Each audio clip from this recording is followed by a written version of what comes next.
Assalamualaikum warahmatullahi taala wabarakatuh. Salam bahagia, salam pertemuan untuk teman-teman yang berkesempatan bersama dengan saya. Apa khabar saudara Hazri Adam, saudara Syarul Azam dari Kota Baru, Kelantan. Begitu juga dengan saudara Muhammad Ridwan Hanifah. Apa khabar saudara? Saudara Mustafa Ilyas, Muhammad Khairul Kamarudin. Belum sihat lagi, masih lagi. Penyakit ni dia datang macam ribut, nak pergi macam semut. Apa khabar Ibrahim Cik Muda, Muhammad Amirul, saudara Syahar Ibrahim, Waalaikumsalam. Izzuddin, moga sihat bahagia. Zahri Ismail, Puan Rubidin hadir bersama dengan pasangannya. Kita mendoakan kebahagiaan untuk mereka. Saudara Nafas tak akhir, banyakkan berehat, ya insya-Allah. Saudara Muhammad Ali, apa khabar saudara? Kopra Darus, doa saya anda sihat walafiat. Muhammad Effendi, begitu juga Muhammad Azhar Abdul Manaf, saudara Salmi Ismail, Marabiah Abdullah, Waalaikumsalam. Saudara Jebat Pembela, terima kasih kerana hadir. Begitu juga dengan Muhammad Syarul Abdul Karim, saudara Mak Basri, Raja Kamal, Raja Bazian, apa khabarku? Moga orang Sungai Petani sihat walafiat. Saudara Muhammad Najib Iskak, Paipon, apa khabar? Saudara Muhammad Amirul, Puan Siti Zubaidah Muhammad Nafiah daripada Taiping, from Taiping with love. Saudara Zali Murni, Bob Azhar. Itu juga dengan Puan Nurliza, apa khabar? Doa saya anda bahagia.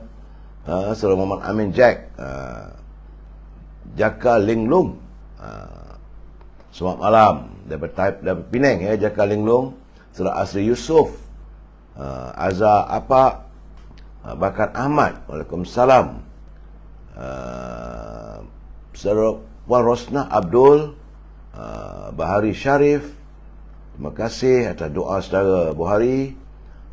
Sabawih Barisan Nasional terbaik katanya, kuih seruh. Saudara Hashim Alias, selamat malam sahabat. Kopral Darus, Mai Jafar Syuhada, Parus ini Kuringon. Terima kasih, doa saya cepat sembuh. Pak anda apa khabar? Zakaria Sairu, terima kasih ya Ruby. Abdul Malik, Zainuddin Yasin, Tuan Eksan Sayuti, apa khabar saudara? Puan Rohani Jaafar, Jamali Muhammad, Husin Khalid.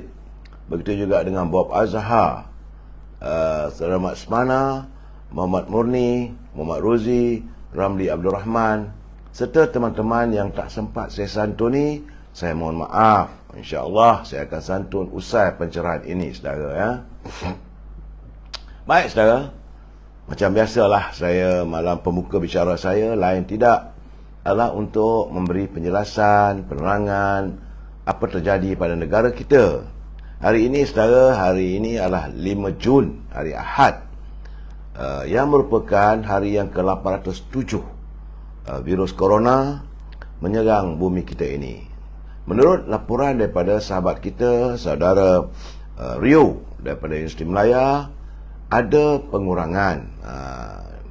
Sebab kemarin 1844, tapi semalam jangkitannya adalah 1591 saudara. Itu semalam, dia turunlah, saya nampak gayanya. Dan dari segi laporan tersebut terdapat 3 negeri masih lagi meningkat, sedangkan di 12 negeri susut. Satu negeri lagi iaitu di Perlis, dia kekal dengan 5 jangkitan.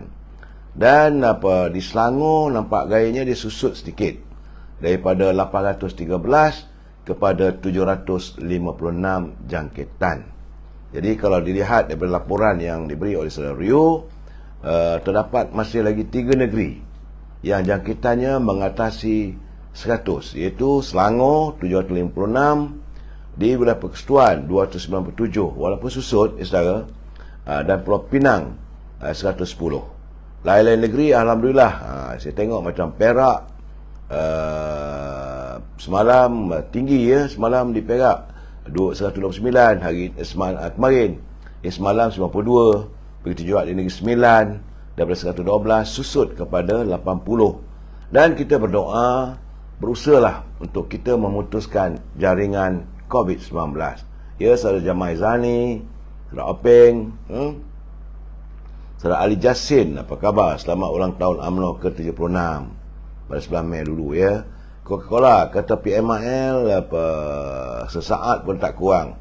Sekejap lagi kalau ada kesempatan saya akan ulas. Saudara Jaafar Syuhada, saudara Kamal Arifin. Baik saudara, itulah laporan berhubung dengan COVID-19. Dan kita masuk segmen e-commerce sikit. Jangan marah saudara. Berniagalah anda. Kalau anda ada produk, hantarlah ataupun hubungi Al-Azhar untuk membolehkan saya mewawarkan produk saudara. Al-Azhar boleh saudara hubungi di talian 011330411241. Kalau hubungi Al-Azhar, tentulah dia akan memasarkan haruman stangi bakurnya dan juga haruman parfum daripada Timur Tengah. Samping itu dia juga ada produknya gula O. Ini untuk kesihatan. Gula O tanpa kalori. Ada 2-3 paket yang sudah digunakan. Ada yang kecil, ada yang besar. Tapi sikit je kita letak rasanya manis. Ini untuk mengurangkan kalori gula dalam tubuh badan kita. Kalau tak dapat Al-Azhar, boleh hubungi Siti Farehah di talian 017-711-4300. Kalau menghubungi Siti Farehah, jangan lupa dendeng manis Siti Farehah. Ya, saudara Abdul Hamid, saudara Jamia Azani, saudara Mas Mali. Begitu juga saudara Mak Syarifuddin, Mahazan. Kalau anda tinggal di Lembah Kelang, nak dapatkan buah-buahan yang segar seperti anggur, ceri, ini strawberry dan sebagainya, hubungi Syauqi di talian 012-357-5703. Harganya murah dan buah-buahan tersebut boleh dihantar terus ke rumah saudara. Ini untuk mereka yang tinggal di Lembah Kelang. Begitu juga kalau anda suka melabun sambil mengunyah, yang paling bagi saya lah, yang paling suka saya makan adalah popiah sirih Lady Maria. Popiah sirih Lady Maria ni rasanya pedas tapi rangup dan ada kemanisannya. Makan amat mengasyikkan, harganya pun murah. Cuma saya tak boleh nyatakan berapa harga. Saudara hubungilah saudara Nizam di talian 019-435-1203. Ya saudara. Dan yang terakhir sekali seperti biasa, iaitu saudara Zul. Saudara Zul ni dia bergiat dalam memasarkan bahan-bahan banyak, jamunya rempah ratus, ataupun makanan harian yang berasaskan kepada cinta alam. Saudara Zul dia memasarkan juga itu madu tualang gold. Ini dia saudara.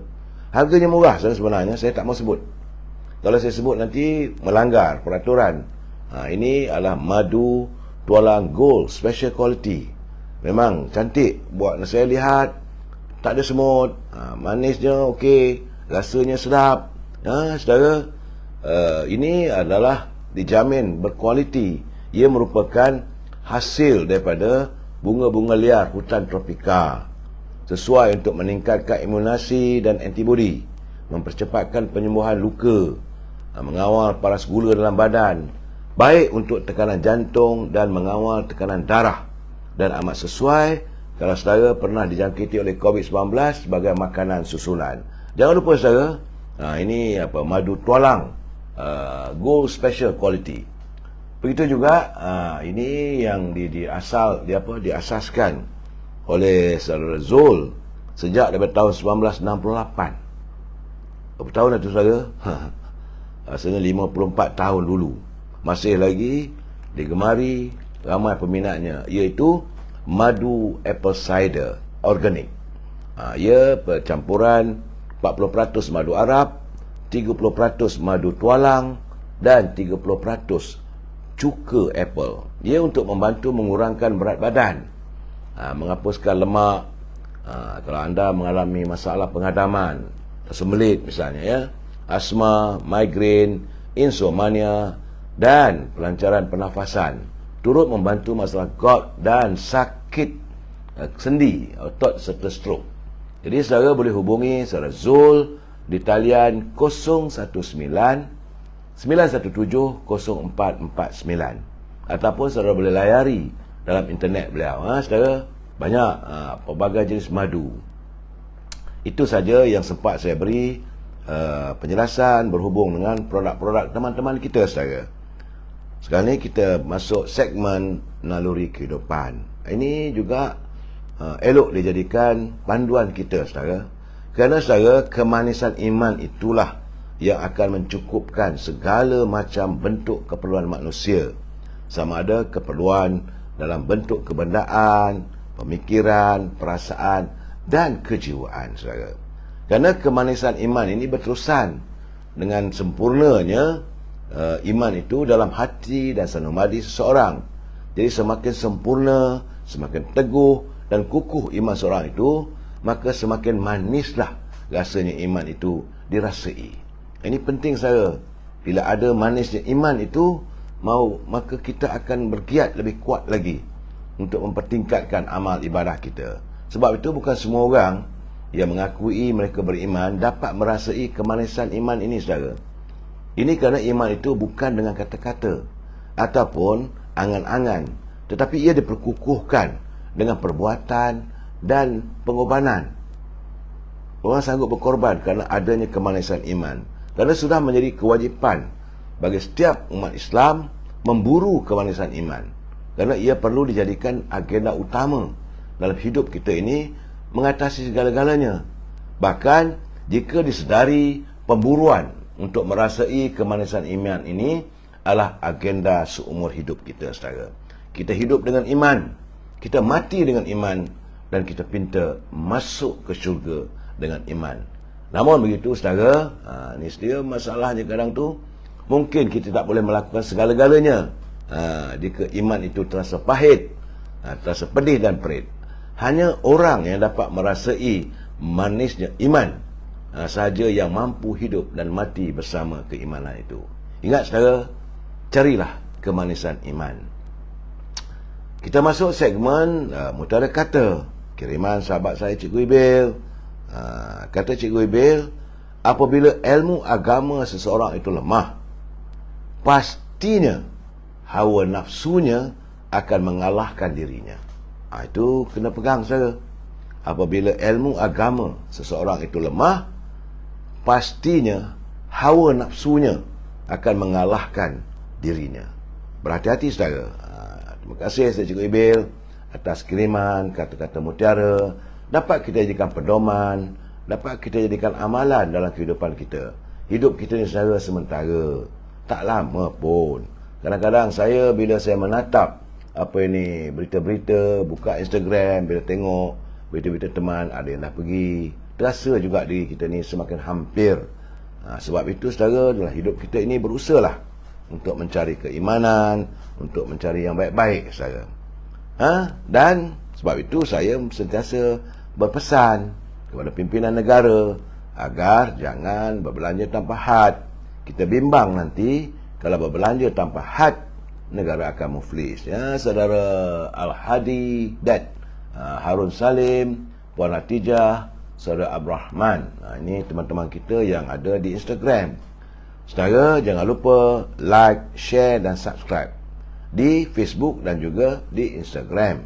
Kerana kadang-kadang bila saudara diganggu hubungan ataupun talian saudara di Facebook, nanti bolehlah masuk ke Instagram. Saudara Lok 7, ni baru ni, Saudara Jaafar Syuhada, Saudara Jamil Khair, Amar Hakim, Puan Nur Syahirah, Yus. Okey, saudara.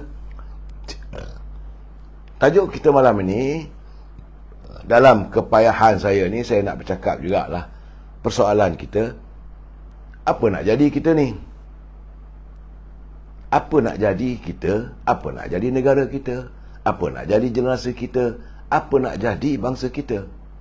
Ini persoalannya, saudara. Tapi sebelum itu, kita santun dulu pantun Pak Nazil. Sebab Pak Nazil ni hari-hari hantar pantun pada saya, dan pantunnya cukup berarti. Puan Zabaidah Abu Bakar, PRU 15 makin hampir, kata Sally. Memang semakin hampir. Kita santun apa kata pantun Pak Nazil. Kata Pak Nazil, perkena sad ayak hangat. Ini bahasa-bahasa orang utara lah. Perkena sat, ayak hangat sebelum turun ke padang. Jalan sesat, disengaja tak ingat, mengharap karun terpandang-pandang. Jadi perkena sat tu, kata orang Perlis ni, minumlah dulu sekejap. Itu maksudnya. Ayak hangat tu biasanya kopi O ataupun teh, ayak hangat, minuman. Padang pula, ini dialek orang Perlis, iaitu bendang ataupun sawah padi. Jadi perkena sat ayak hangat sebelum turun ke padang. Jalan sesat, disengaja tak ingat, mengharap karun terpandang-pandang. Kerana mengharapkan sesuatu. Begitulah nilai Pak Nazil memberi kritikan untuk kita sama. Saudara Hazrul, saudara Yaya Amin. Kata Pak Nazil lagi, Pak Leman penat bekerja, berehat di beranda, tidak diganggu. Sistem kehakiman boleh ditaja, membawa petanda, petaka menunggu. Pak Nazil menzahirkan kerunsingan, kerisauan beliau. Kalaulah sistem kehakiman itu boleh ditaja-taja, boleh dijual beli, maka tunggulah petaka. Ini yang kita khawatirkan.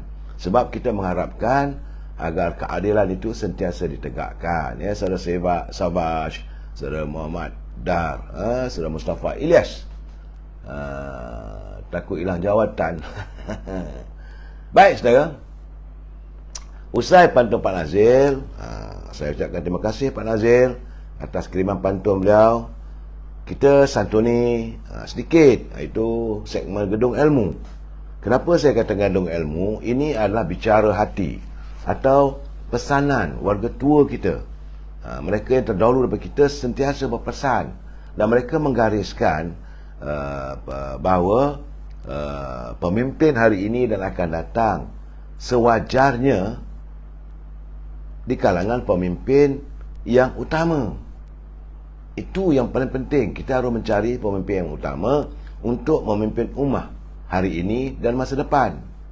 Kerana jika kita mendapat pemimpin yang utama, dadanya berisi, ilmunya sempurna, menjalankan tugas sehabis daya, memikul beban sekuat tenaga, rakyat dibela, negeri dipelihara.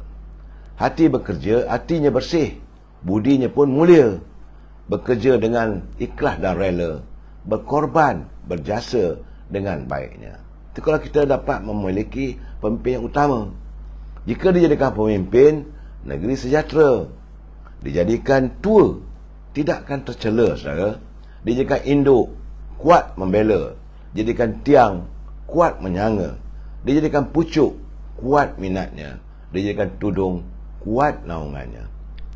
Jika pemimpin seperti ini dipilih, bila dipilih, hilang selisih. Bila diangkat, hilang maksiat.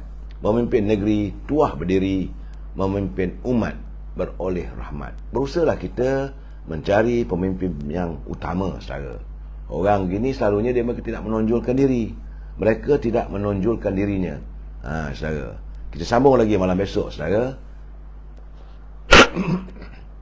Baik, saudara. Biasa Nuriza Ibrahim, saudara Trimizi, saudara Kamu Zaman, begitu juga SL Service. Terima kasih. Tolong share ke kawan. Saudara SL Service mengingatkan, jangan lupa share, subscribe dan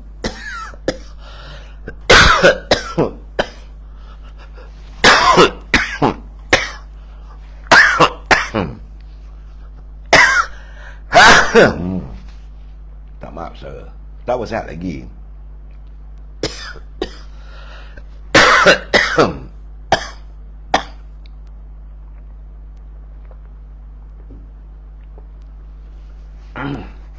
Saudara tengok saya batuk, nak buat macam mana? Malu rasanya, tapi nak buat. Tapi saya harus bertemu dengan saudara. Sebagaimana saya katakan, saudara, saya harus memberi pencerahan selagi terupaya dan terdaya, saudara.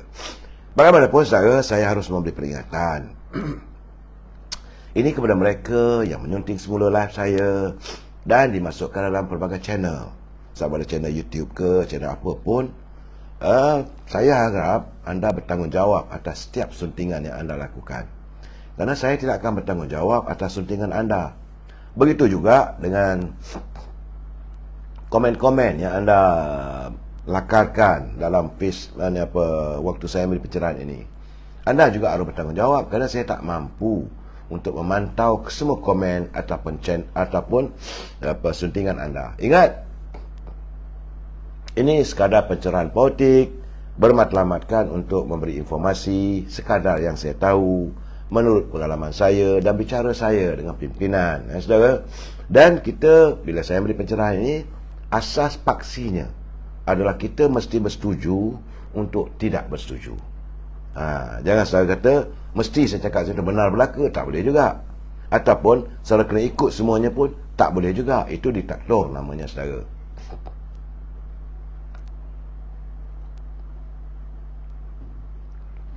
Dan kita mesti bersetuju untuk tidak bersetuju.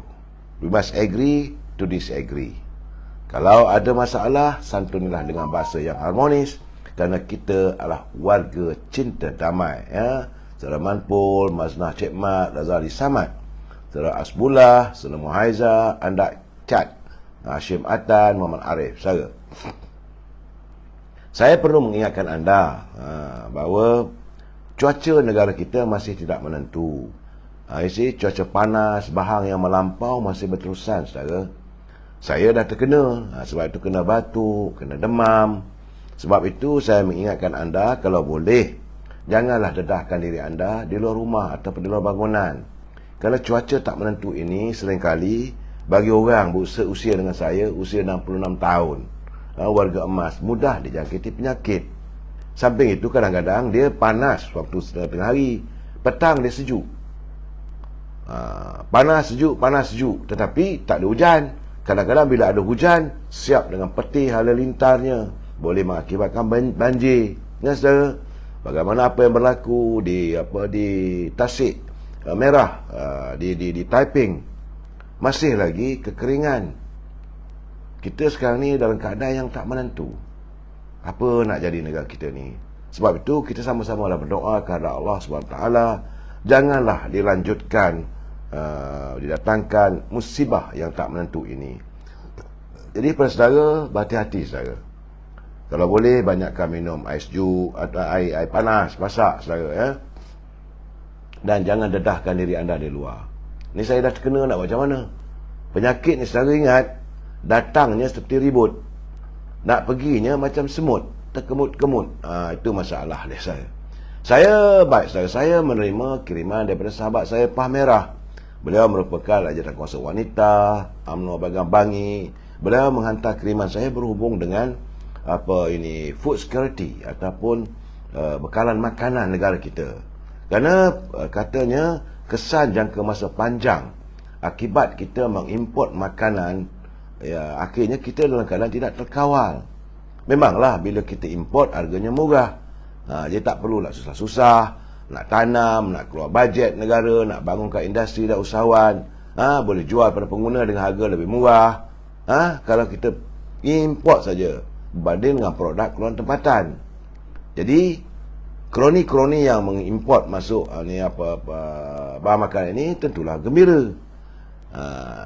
Pengguna pun kadang-kadang dulu tu bila barang tak tinggi, tak banyak bunyi, harga makanan murah, boleh jadi juga senjata untuk mancing undi, kalau kita terus-terusan mengimport. Tetapi ini boleh merosakkan usahawan agro makanan. Sebab itu mereka sekarang ni dah mula rasa bosan nak keluarkan hasil dalam negara sendiri. Macam-macam kerenah birokrasi. Cuma hanya kluster makanan ruji tertentu dan terpilih sahaja yang diberi subsidi. Harga input dan operasi pula semakin tinggi dari hari ke hari, sedangkan hasil keluaran domestik terpaksa bersaing dengan harga import.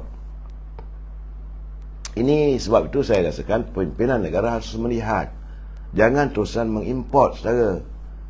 Sebab betul dah tak ada AP dan sebagainya, tetapi kena dipantau. Saya khawatir makanan ini apakah makanan yang selamat. Sebab mereka mengeluarkan produk makanan itu. Tadi saya terima satu kiriman daripada sahabat saya, Saudara Johari Harum dari Melaka. Dia hantar gambar. Dia kata tak pernah seumur hidup, tidak pernah seumur hidup dia makan nasi panjang-panjang berasnya. Jadi tanya dengan saya, apakah ini beras? Sebab beliau juga pernah menjadi petani. Sebab saya kata kat dia, hati-hatilah. Sebab sekarang ni banyak makanan tiruan. Lebih-lebih lagi kau datang daripada negara China. Beras pun beras daripada plastik. Banyak makanan-makanan tiruan. Jadi berhati-hati. Dan keadaan sekarang ni, penggolakan politik dunia yang masih lagi belum usai, belum selesai antara Rusia dengan Ukraine ini akan mengundang masalah yang lebih teruk lagi kebejahatannya. Jadi kalau begini, sepatutnya pimpinan harus menekankan kepada agro makanan tempatan yang boleh kita laksanakan dengan segera. Ini boleh dilakukan apabila pimpinan pusat, iaitu Kementerian Pertanian dan Asas Tani, berunding dengan kerajaan negeri. Mana kawasan ada tanah yang terbiar tu, bangunkan.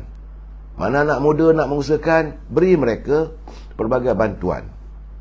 Benihnya, subsidinya, saudara.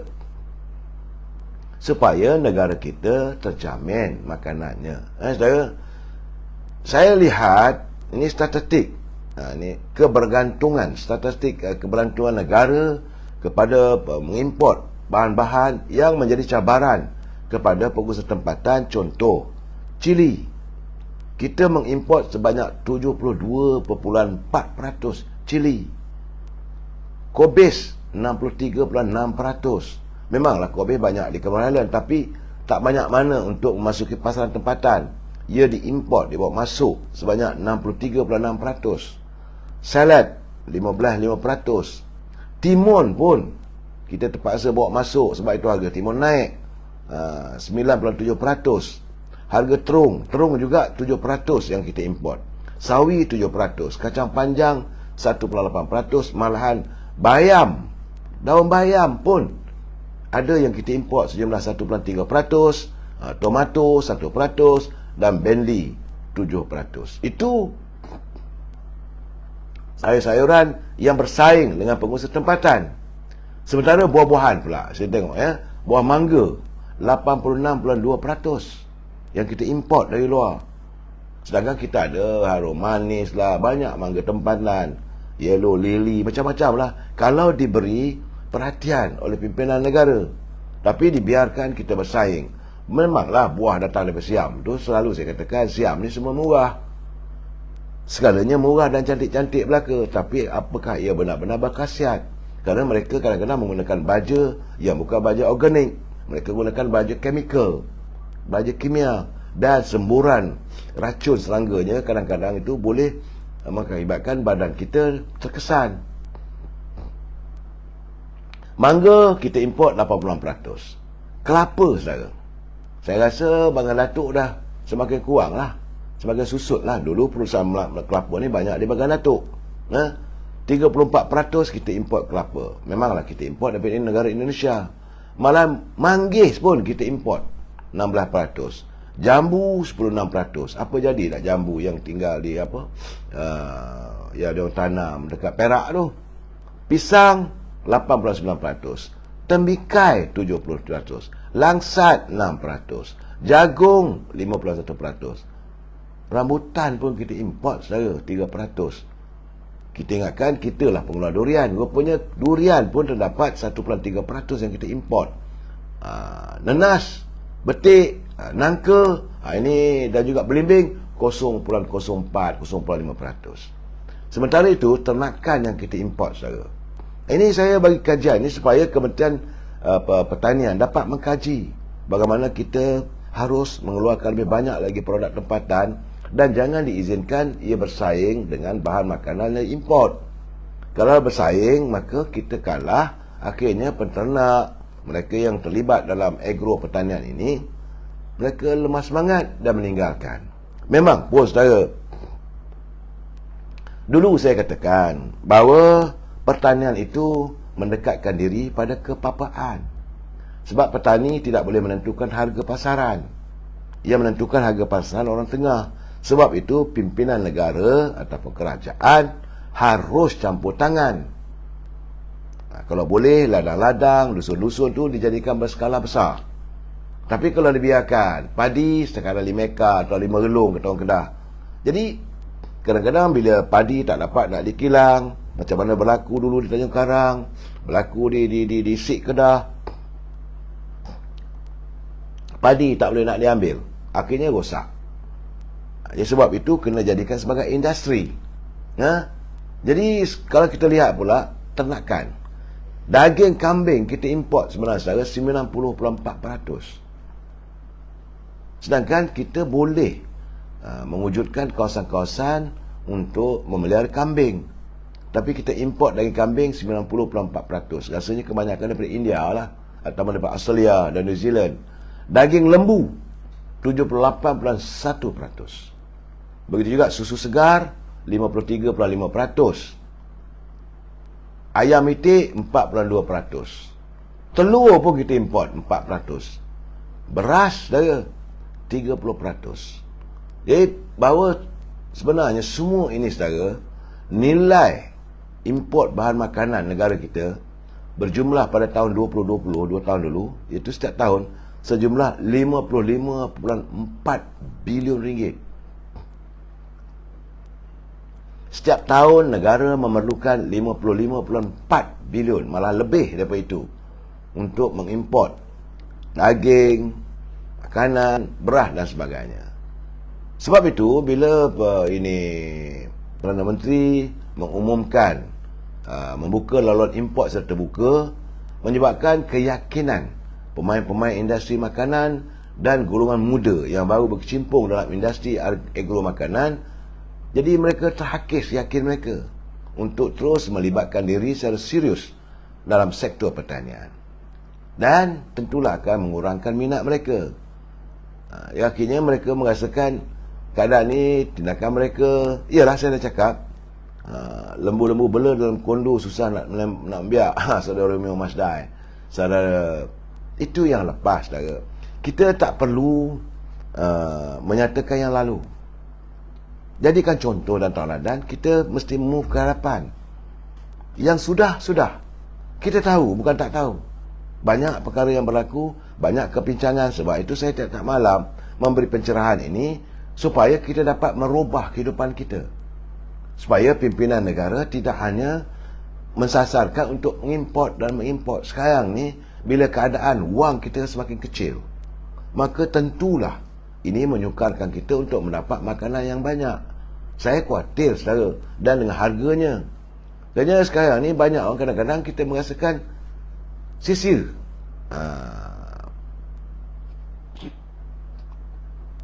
Saudara boleh menyindir, tak ada masalah. Saya tahu apa yang berlaku. Dulu kononnya nak buat feedlot oleh suami Syahrizad Jalil. Kerajaan pun bagilah kelulusan wang 100 juta, tapi tak kesampaian. Saudara Razak Berjaya kata ternak lembu pun kena fitnah. Saya tak tahulah itu. Saya tak yakin kalau buat ternak lembu tu kena fitnah, saudara.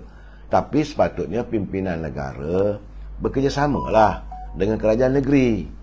Mana kawasan yang sesuai jadikan ladang ragut. Banyak, macam Negeri Sembilan ada kawasan yang sesuai, ataupun Negeri Perak, saudara, di Pahang khususnya. Jadikanlah itu sebagai kawasan ternakan. Kita bukan tak ada tanah-tanah yang masih terbiar, yang boleh diusahakan. Itu yang saya harap, agar menteri ni masalahnya mereka tidak ada inovatif. Tunggu macam tukul, paku dengan penukul. Sekali ketuk, sekali masuk. Sekali ketuk, sekali masuk. Itu saya. Jadi saudara Mat Semana, saya setuju kita beri ruang pada warga bangsa kita buat pertanian. Ditambahkan lagi. Jadi saya rasa cadangan saya, kalau boleh, pertanian itu bukan individu sikit-sikit, dicantumkan supaya menjadi ladang yang luas. Sebab saya, macam saya katakan 5-6 malam dulu, saya pergi ke Sekincan. Saya tengok laut keluasannya selaut mata memandang. Begitu juga di kawasan petani di Perak. Saudara, memang luas. Tapi kenapa sekarang ni saya nampak seolah tidak diusahakan. Ada yang usaha tapi ada sikit, sekejap tak ada. Sekejap ada, sekejap tak ada. Begitu juga dengan padi di Tanjung Karang, di Kedah, di Perlis. Sepatutnya kita tingkatkan. Dan tanah-tanah di Sabah dan Sarawak banyak. Usahakanlah supaya kita tidak bergantung daripada tangan orang. Masalah kita sekarang ni, kita banyak bergantung. Kita bergantung daripada negara Siam, negara Thailand. Kalau mereka hentikan produksi atau mereka naik harga, terkangkang kita, brother. Secara contoh saya katakan, macam apa yang berlaku hari ini, masalah ayam. Satu negara heboh pasal ayam. Kalau tanya dengan saya, kenapa? Saya jawab, menterinya cak ayam. Sebab itu kita ada masalah ayam. Masalah ayam pun tak boleh selesaikan.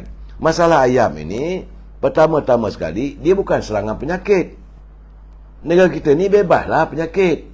Tak macam setengah negara, kadang-kadang ada penyakit kuku, penyakit mulut. Tidak. Cuma masalah kita ni, untuk mendapatkan makanan bagi ayam itu. Dedaknya. Dedaknya berasaskan pada jagung dan gandum. Dan benda ni mahal. Sepatutnya dicari upaya. Sepatutnya boleh kita order lebih awal, simpan stok. Tapi tak dilakukan begitu. Itu masalahnya, saudara. Dan kita bukan tak ada. Dulu ada Universiti Pertanian, sekarang jadi Universiti Putra. Perlu dibuat kajian macam mana nak meningkatkan pengeluarannya. Dan benih-benih ayam ini perlu dikaji sekaji-kajinya. Dan masalah sekarang ni kita lihat, setengah ayam ini milik KFC, yang ini McDonald punya. Jadi mereka akan membuat produknya untuk ayam mereka. Bagaimana pasaran? Masalah lebih malang lagi, kadang-kadang pengusaha kita nak hantar ke Singapura kerana pertukaran wang. Dari Singapura tu dapat untung lebih. Jadi sikap jati diri itu kurang. Saya mengharapkan agar pimpinan mencari, berusaha. Saya selalu lihat daripada bulan Oktober 2020, kenaikan dedak ni mendadak, saudara. Pada satu bulan Oktober, dia naik RM2.50. November, dia naik RM1.50. Dia terus menaik, dia tak turun. Kemudian bulan Disember 2020 naik RM2. Bulan Januari 21 naik RM2. Februari 21 naik lagi RM2.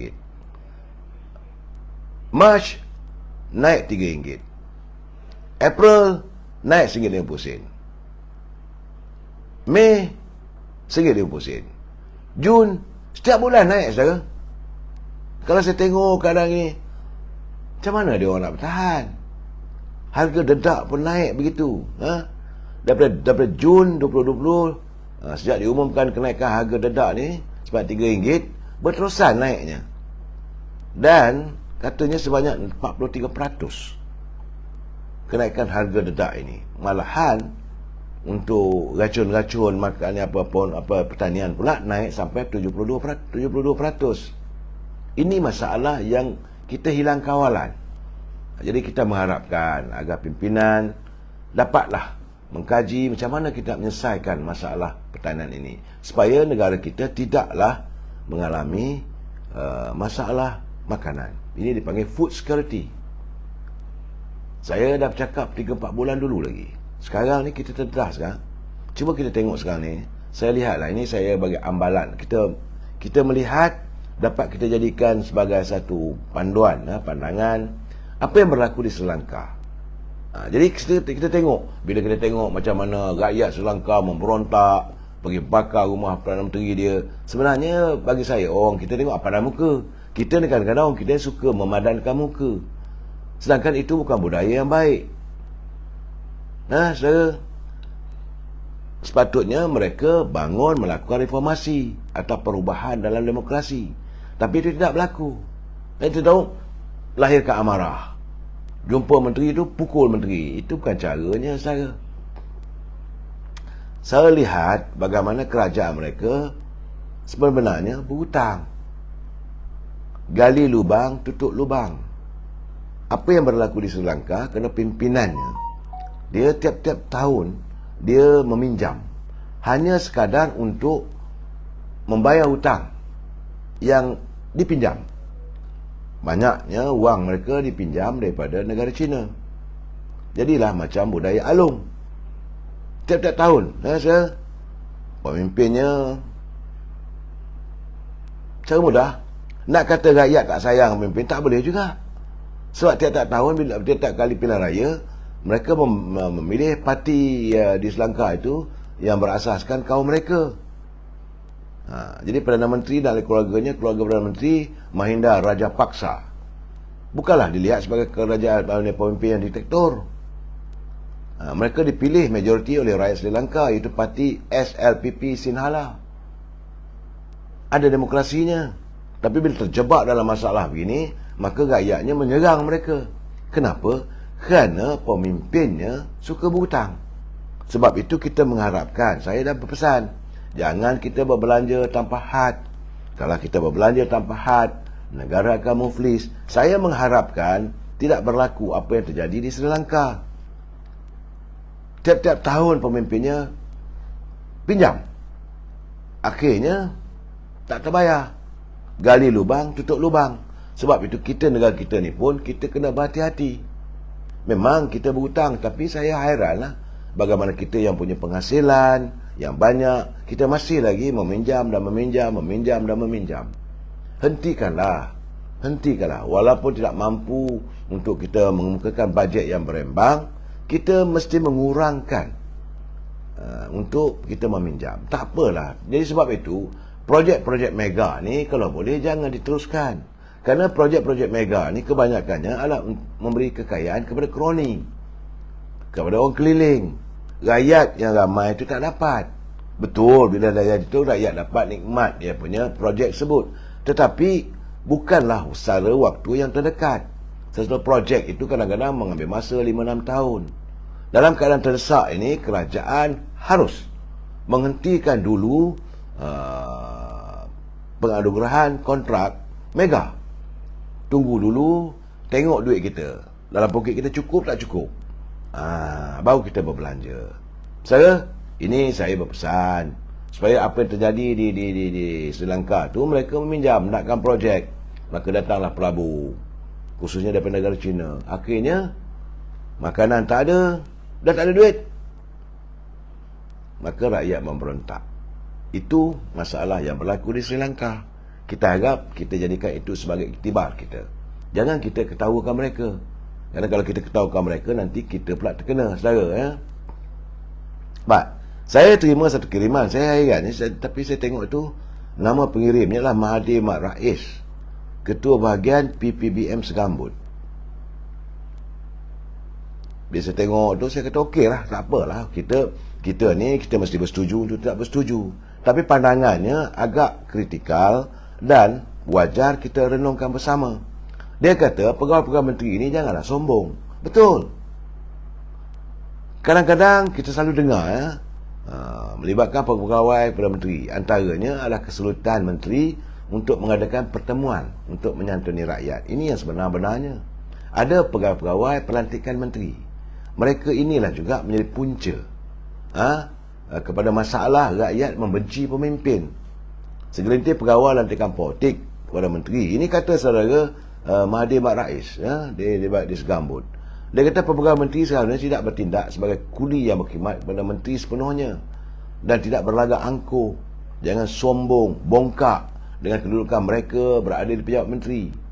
Sikap demikian akan menyusahkan dan menjadi liability kepada menteri. Tapi sepatutnya jadilah kekuatan kepada menteri. Sepatutnya mereka hadir itu membantu menteri, bahawa mereka bukan menyusahkan. Tapi kebanyakan yang kita lihat, saya bersetuju dengan pandangan itu. Lebih-lebih kadang-kadang sisa politik, sisa sulit kanan. Bila nak jumpa tu, rakyat tak dapat jumpa menteri. Jadi susah-susah lah yang bekerja, yang membantu mereka yang lantikan politik ni. Mereka lah berusaha membantu. Saya teringat satu ketika dulu, waktu Allahyarham Saudara Nasaruddin Jalil, beliau adalah sulit kepada Menteri Pendidikan waktu itu, Datuk Seri Anwar Ibrahim. Orang tak dapat jumpa dengan menteri, dia akan tangani satu persatu semua. Sebab itu namanya harum. Nama menteri itu pun bagus waktu itu. Tapi beliau meninggal dunia lah, ya saudara. Dan ada juga 3-4 orang pegawai menteri yang saya nampak begitu tulus dan sedia membantu. Tapi tak ramai. Kebanyakannya sibuk nak buat duit. Saya dapat laporan, adanya sisa politik, adanya sisa sulit, yang nak dapatkan surat sokongan menteri pun kena bayar. Ini cerita benar, saudara. Saya tak mau sebutlah siapa dia. Tak baik kita menuduh, sebab saya dengar. Cuma saya geleng kepala lah. Saya harap agar yang bawa Perdana Menteri tegurlah menteri-menterinya agar mereka tidak mempunyai sikap pemimpin yang angkuh. Memang kadang-kadang kita tahulah kita ada 32 juta rakyat. Sebab itu saya kadang-kadang bila berkesempatan jumpa dengan menteri, saya tak nak ambil masa. Paling-paling pun dalam 5 minit, 10 minit saya cabut. Sebab ada 32 juta rakyat yang mahukan menteri ini menyantuni rakyat. Kenapa kita harus mengambil masa yang lebih? Jadi sepatutnya setiap masalah itu bukan mesti menteri menyelesaikan, pegawainya boleh menyelesaikan. Kalau pegawainya ada keikhlasan, ada hati nak membantu rakyat. Tapi bila datang musim pilihan raya, kelang kabut kamu cari rakyat. Itu yang saya katakan, kadang-kadang kita standby telur busuk. Kalau kita pernah berurusan dengan satu menteri itu, pegawainya sombong, tunggu telur busuk je lah. Kalau datang, undilah saudara, sokonglah menteri ni, orangnya baik, ambil telur busuk balik ke muka dia je. Bagi saya lah, sebab ada menteri yang sombong, saudara. Menterinya sombong, setiausahanya sombong, sisa politik apatah lagi. Sepatutnya kalau kita ada masalah, kita jumpa, tak apa-apa, yang ini tak payah, saya akan selesaikan. Besar hati rakyat. Saya cakap terus terang, saudara, rakyat yang datang daripada kawasan pedalaman, yang daripada Sabah, daripada Sarawak, datang nak jumpa menteri, dah buat appointment apa semua, datang dengan penuh harapan. Bila tak dapat berjumpa, tapi kalau pegawainya tu concern atau layan dengan baik, saya minta maaf, yang berhormat tengah solat, yang berhormat ada meeting lagi, ini dijual di luar jangkaan, apa masalah? 1, 2, 3, yang ini saya sendiri akan selesaikan. Buat depan-depan. Boleh telefon ketua pengarah, boleh telefon KSU. Dia pegawai menteri. Kalau dia sisa politik pada menteri, ke mana dia pergi, cakap dia tu cakap menteri. Ini masalah sekarang ni, mereka leka. Ada pegawai menteri ni duduk dekat coffee house, duduk dekat hotel bersidai, setiap sulit. Jadi kerja tak jalan. Saudara mak semana, pandang dan lihat dah renung lah sebelum dan selepas PRU, macam mana, kenapa rakyat Malaysia dan selepas PRU 14, macam mana sikap mereka. Betul, saudara. Waktu dia nak dapatkan kuasa, melepek je. Masa kempen dia belum dilantik sebagai sesulit, sebelum dilantik sebagai sisa politik, melepek macam kita juga. Tapi bila bos dia jadi menteri, dilantik sebagai sisa politik, dah mula sombong. Nak jumpa pun susah. Jadi rakyat, ini yang saya katakan, rakyat rasa tertipu. Sebab itu saya harap, nak dapat jumpa menteri pun kita tahu, kita tak ramai menteri. Menteri pun banyak masa yang perlu digunakan untuk memikir. Bukan pula ada menteri sibuk dekat padang golf, sibuk dekat Sigarum, malam-malam duduk Sigarum. Saya teringat dulu satu ketika, waktu tu Allahyarham Tan Sri Samad Idris, saya rapat dengan beliau. Jadi tapi kalau saya jumpa dia pada hari Selasa, selalunya hari Selasa tu bila jumpa waktu petang, cakap masa tu belum Tan Sri lagi, Datuk. Kita minum kat coffee house. Tak boleh. Kenapa tu? Sebab malam ni saya nak baca cabinet paper. Sebab semua menteri akan dihantar oleh setiausaha kabinet kertas kabinet yang akan dibincangkan esok harinya Rabu. Selalunya hari Rabu lah kabinet. Jadi tiap-tiap menteri malam tu akan baca satu-satu apa yang perlu dibincangkan. Menteri sibuk. Tapi ada menteri kita tak kisahlah hari Selasa ke, hari Rabu ke, hari Jumaat ke, sibuk di padang golf. Cuma sekarang ni Musim panas-panas begini mungkin mereka tak ada, tapi kabarnya ada juga. Masih lagi panas berderik ni pun nak main golf. Nanti bila kena demam baru dia tahu. Saudara, ini keadaan. Malam hari Selasa, malam Rabu duduk kat Sigarum. Bukan nak cari ilham, cari kawan, cari kroni. Jadi ini Saudara Aliah Abdul Latif, ada menteri check in aja kerjanya. Memanglah datang sekejap. Macam mana nak menyelesaikan masalah rakyat? Saya amat mengharapkanlah supaya berlaku perubahan. Usai saja pilihan raya akan datang. Sebab kita dah lenjan lah. Sekarang ni kita lihat sendiri. Macam Menteri Pendidikan. Tanganilah masalah. Rakyat tak suka apabila adanya ditiadakan ujian UPSR, PT3, dibasuhkan. Jadi macam mana kita nak menilai kualiti pendidik kita? Tiap-tiap datang menteri datang satu dasar. Datang menteri dah satu dasar. Kenapa setiap menteri itu datang menambah baikkan setiap dasar itu? Bukan ubah dasar. Cukuplah ya, JD ni dulu memanglah dia datang dari parti PBM. Macam juga dia memang menteri dulu. Tukar kasut hitam. Daripada kasut putih tukar kasut hitam. Ini tak ada keperluan. Yang kita nak dasar pendidikan, macam mana kita nak melahirkan anak-anak kita, pelajar-pelajar kita yang kelasnya kelas world class. Saudara, tapi bila sistem, macam saya tengok Yang Berhormat Datuk Nazir Aziz dah menjerit dah tentang masalah apabila ditiadakan ujian UPSR, PMR, SPM dan hanya bergantung kepada laporan guru-guru kelas. Ini tidak mencerminkan kualiti pelajar kita, saudara. Jadi kita sepatut gunakan semula peperiksaan macam UPSR, SRP, PMR, STPM dan kerja khusus 10%, co-curriculum, bagi dapatlah kita menilai kemampuan pelajar itu. Saya haraplah agar Kementerian Pendidikan dapat mengkaji semula. Sebab itu kan sekarang ni kita, kenapa rakyat menuntut diadakan pilihan raya segera? Kerana rakyat dah lenjan. Sebab rakyat merasakan hanya dengan pilihan raya sajalah dapat menyelesaikan masalah. Ini masalah UMNO satu hal lagi ni. Saya pernah dengar kabarnya Ketua Puteri, saya pun hairan macam mana Zaidah Zarif boleh menggugurkan 3 Ketua Puteri. Macam mana dilaporkan oleh Sinar. Ketua Puteri UMNO Perak, Suzmaniza Sulaiman, katanya digugurkan secara mengejut. Dan katanya ada 2 lagi. Jadi tindakan ini tak elok lah. Saat-saat kita nak ada pilihan raya ni, janganlah ada pecat memecat. Kalau ada masalah, santuni sama-sama, bincang baik-baik. Usah kita gunakan kuasa kita jadi buat korang benci, buat apa? Kalau ada masalah, turun. Kenapa? Apa masalahnya?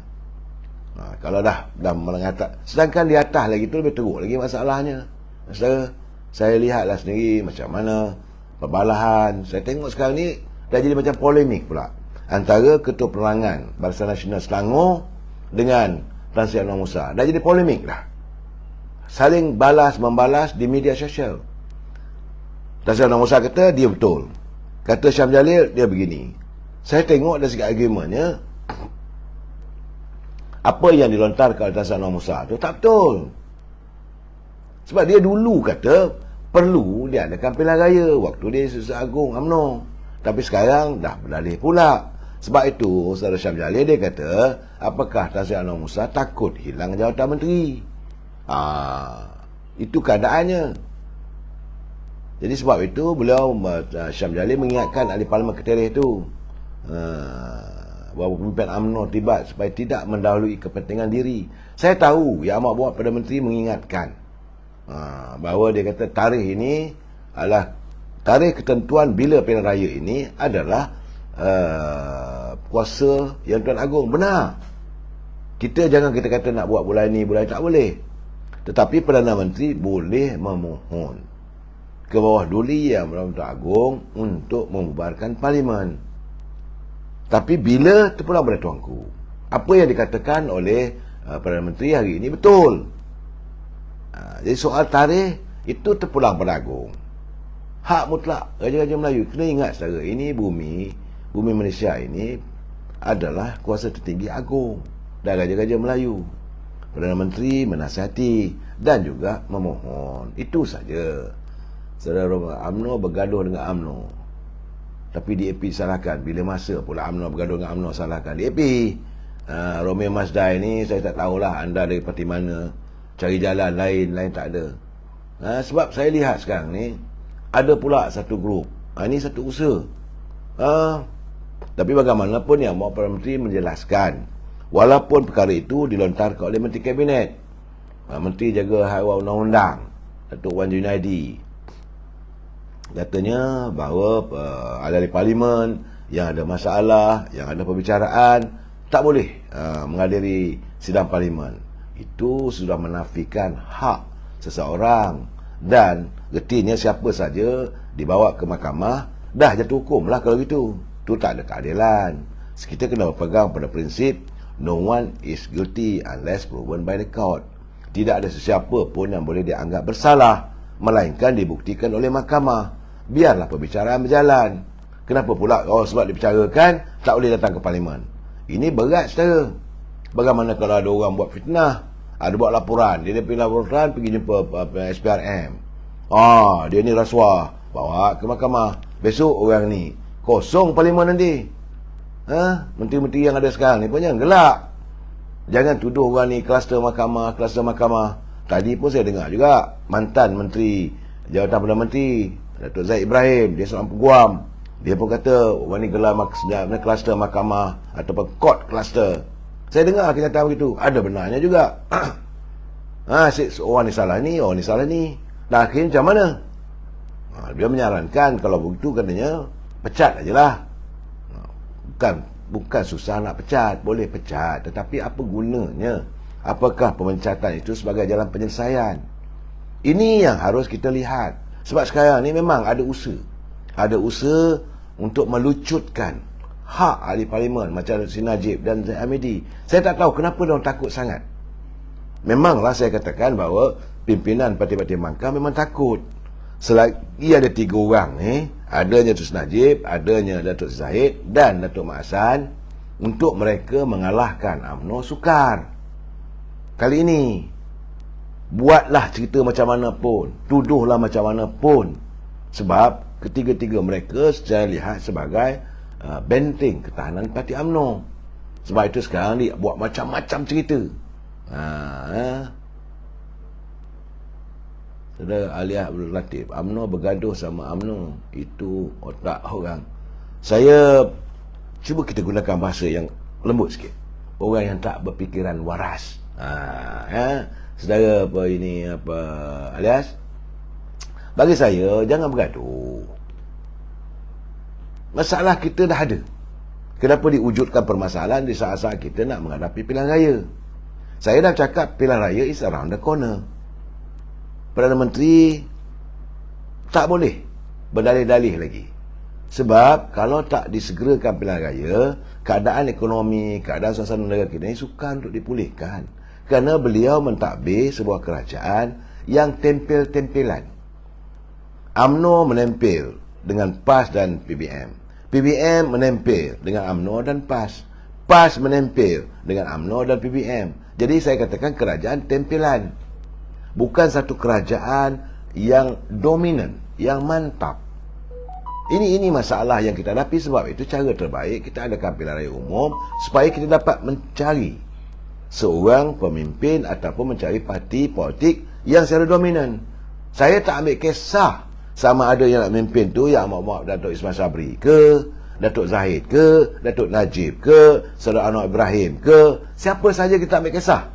Asalkan beliau mempunyai keabsahan, mempunyai sokongan yang penuh, yang sekurang-kurangnya ada 114 kerusi parlimen di belakangnya. Jadi kerajaan tak goyah. Ini nak ambil keputusan gini, takut nanti jatuh pula. Nak buat keputusan begini, orang tak setuju nanti. Macam mana berlaku Sabah sekarang ni dah. Lepas seorang-seorang. Keluar parti itu, keluar parti ini. Ini yang saya hairan. Macam mana, sebab itu saya hairan juga apabila kenyataan ini lebay Haji Hadi ni. Dia kata keadaan sekarang ni tidak sesuai untuk diadakan pilihan raya. Hei, kamu dulu yang memberi pengakuan waktu retreat UMNO dengan PAS masa itu, ialah UMNO dengan PAS, kita ada muafakat nasional. Masa itu, di janda baik.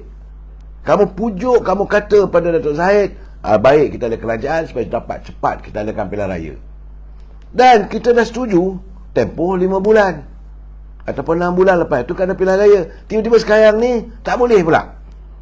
Kalau kita buat pilihan raya sekarang ni, sukarlah negara dalam keadaan kerana tak sesuai. Kenapa? Kenapa kita dalam keadaan krisis makanan, kita ada krisis kewangan. Sekarang sebab itu kita nak adakan pilihan raya segera. Ini semua terjadi sebab daripada 2018. Dia rentetan berterusan dan tak ada formula. Bukan tak ada formula, tak ada cara dah. Daripada kerajaan Dr. Mahathir, yang saya katakan kerajaan yang songsang. Parti yang sedikit memerintah parti yang besar. Akhirnya jadi tunggal langgang. Kemudian datang pula Tan Sri Muhyiddin, bertambah songsang lagi. Dengan sedikit jadi Perdana Menteri, wujud scheme of thing. Kalau dikatakan scheme of thing, artinya beliau melebarkan rasuah politik. Tak ada Tan Sri Muhyiddin sekarang ni naik kerajaan keluarga Malaysia, Yang Muhammad Datuk Ismail Sabri. Tapi keadaannya tempel-tempelan. Nak buat ketegasan, nanti bawa usul tak percaya, tergolek dok. Ini masalahnya. Saya perlu jelaskan pada rakyat, pada anda semua, kita perlu adakan sesegera mungkin pilihan raya ini untuk mencari kestabilan politik. Bila dah ada parti, semua parti itu yang menguasai di parlimen, buatlah apa pun. Senang aja. Tapi kalau sekarang ini, apa saja acuannya tidak mampu untuk menggerakkan sesuatu unjuran yang nak dibawa. Tak usah datanglah idea yang brilian, ada yang terbaik macam mana pun, tak mampu dilakukan. Kerana masing-masing, kalaulah datang idea daripada UMNO, PBM tak bersetuju, PAS tak bersetuju, kerana ini akan mewujudkan suasana UMNO lebih baik. Kalau datang dari PAS, UMNO tak bersetuju. Kalau datang dari PBM, UMNO PAS tak bersetuju. Dia sampai bila nak ada persetujuan? Kita mahu setiap sesuatu idea, sesuatu perancangan itu disokong sepenuhnya. Kalau tidak ada sokongan yang mantap, maka sukar untuk dilaksanakan. Ini yang kita alami. Sebab saya katakan daripada PH Pakatan Harapan, kerajaan songsang. Bertambah songsang, adanya Perikatan Nasional. Datang pula sekarang ni keluarga Malaysia, kerajaan tempelan. Kita nakkan sebuah kerajaan yang mantap. Tak kisahlah daripada parti mana pun. Jangan saya ingat kalau saya kata mesti UMNO. Saya tak ambil kata begitu. Tetapi memanglah sekarang ni orang melihat peluang untuk UMNO menang ada. Sebab itu Ustaz Asli Bentayan, saya bersetuju. Rakyat mahukan dibubarkan parlimen sesegera mungkin supaya kita dapat mencari sebuah kerajaan yang dibentuk, yang diyakini. Kalau tak nanti sekarang ni, Prabowo tak datang, Prabowo tak yakin, rakyat berantakan. Sampai bila kita nak berterusan begini? Ini keadaannya. Kita jumpa lagi malam besok. Wabillahi taufiq wa hidayah. Assalamualaikum warahmatullahi wabarakatuh. Selamat malam.